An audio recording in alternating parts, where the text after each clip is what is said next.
Diplomatie, l'ambassadeur d'Italie achève sa mission en Côte d'Ivoire. Le président de la République, Alassane Ouattara, a reçu en audience le mercredi 29 octobre 2025 à Abidjan l'ambassadeur d'Italie en Côte d'Ivoire, Arturo Luzzi, venu lui faire ses adieux après 4 années de mission diplomatique en terre ivoirienne. À l'issue de cet entretien, le diplomate a exprimé sa gratitude pour l'accueil chaleureux et la coopération fructueuse dont il a bénéficié, saluant 4 années marquées par un dialogue constant et des relations bilatérales renforcées, notamment au cours de ces dernières années de fonction. On l'écoute. On a fait avec le président de la République un bref bilan de ces 4 ans et on a constaté que effectivement les relations bilatérales ont été toujours excellentes, mais se sont ultérieurement davantage renforcées, en particulier les derniers 2-3 ans. Arturo Luzzi a rappelé l'intégration de la Côte d'Ivoire parmi les pays prioritaires du plan Mattei pour l'Afrique et a évoqué la visite historique du président italien Sergio Mattarella en avril 2024, symbole de la consolidation des liens entre les deux pays. Ce qui a donné une impulsion à nos rapports sont 2 facteurs en particulier. Le lancement du plan Mattei pour l'Afrique qui a été lancé par notre Premier ministre en janvier 2024 et la Côte d'Ivoire a été insérée parmi les pays prioritaires de ce plan.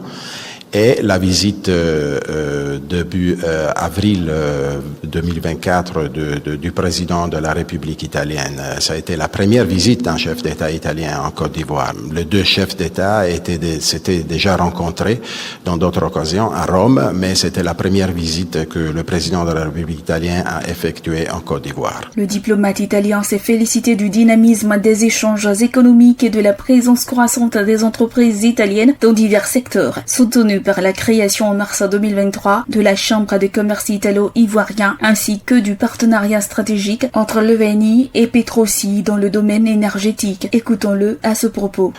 On a pu constater aussi que même sur le plan économique, la présence italienne, la présence du secteur italien s'est renforcée beaucoup, avec un nombre de sociétés italiennes maintenant qui sont présentes en Côte d'Ivoire, plus de une centaine d'entreprises italiennes qui travaillent dans plusieurs secteurs.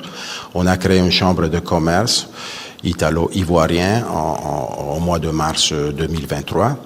Et surtout, ce qui caractérise la dynamique de nos relations sur le plan économique, c'est le partenariat énergétique entre Eni et Petrosi, qui est un partenariat très important et très consistant pour les 2 pays. L'ambassadeur Arturo Luzzi a réaffirmé la volonté de son pays de poursuivre le renforcement de ses relations avec la Côte d'Ivoire et a remercié le président Alassane Ouattara ainsi que les autorités ivoiriennes pour leur soutien constant.